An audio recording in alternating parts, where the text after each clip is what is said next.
Stampers, and welcome to Laura's Stamp Pad. Today I'm going to show you all the cool, fun techniques and tricks you can do with the T-Shirt Builder Framelits and the Coordinating Custom Tee Stamp Set.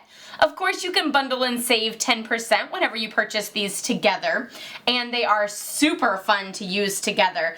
Look at these amazing cards. There's so many different t-shirts that you can build that are super cool for men, women, tweens, kids, just anything. It's super, super cool and cute to do those little t-shirts. So here, let me bring in the stamp set. So this is the stamp set here, and you can see that there is the like the men's tee, and then the more women's fitted tee, and then the tank top. There's of course the little bow ties and different size pockets, which each of the tees actually has a coordinating framelit. So there's these three. Oh, it's stuck. So there's the three t-shirts, but then there's also one for the bow tie, as well as the pocket.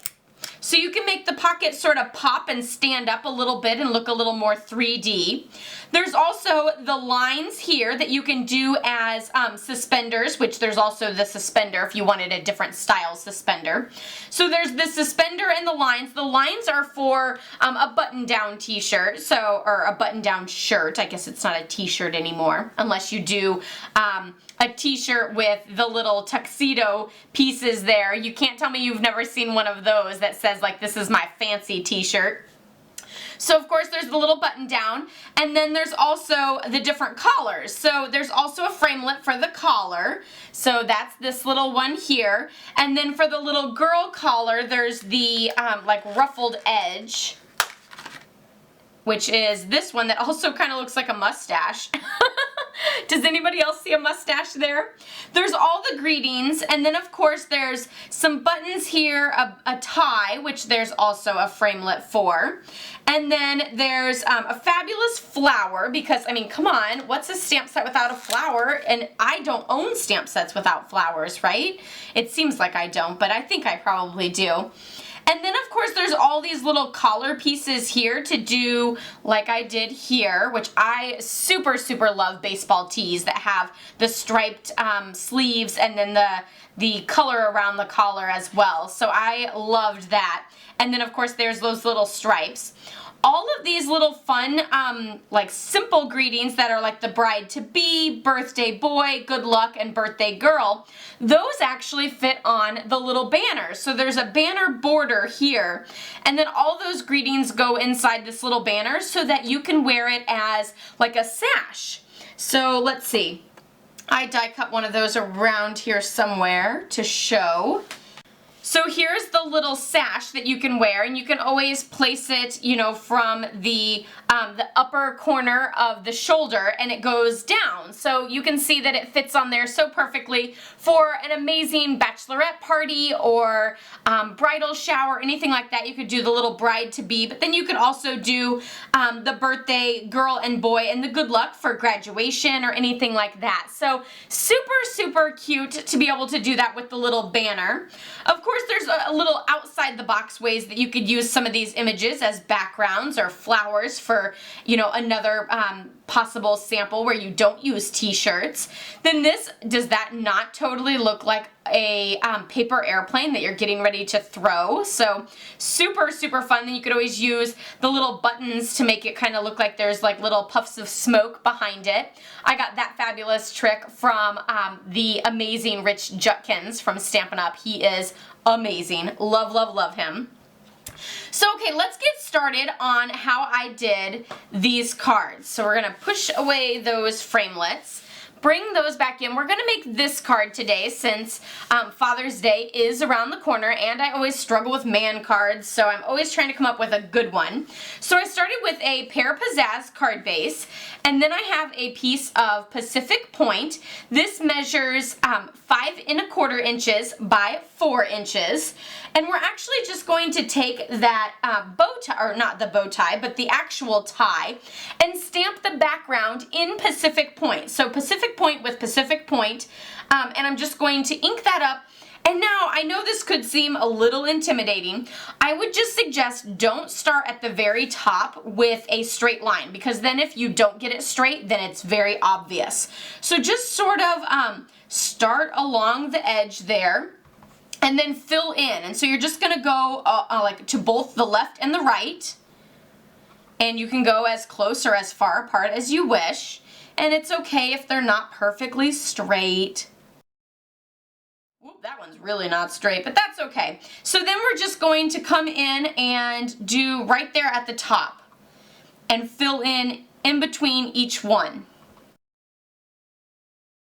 And then I think our crumb cake will kind of cover the rest, so no need to go any further. So I actually just ripped the crumb cake piece a little bit, just for a little bit of texture to our card. So just a fine little rip. You don't really want to do like one large swatch of a rip, but just kind of, you know, piecing it along a little bit. And I'm going to add this to the lower half down there. So right down here, I know I always say to stamp first and then assemble, and I did not do that right here. So now I'm going to take the number 1 dad, which is from that same stamp set, and ink it up in Pacific Point. So there's the number 1. And the dad is actually this greeting where it says Rad Dad. Well, I don't really want to say number 1 Rad Dad, so I'm actually just going to take my marker and take the marker tip, not the pen tip, and color in just the dad. And now that I have that all colored in, I'm just going to line it up right below that number 1 greeting.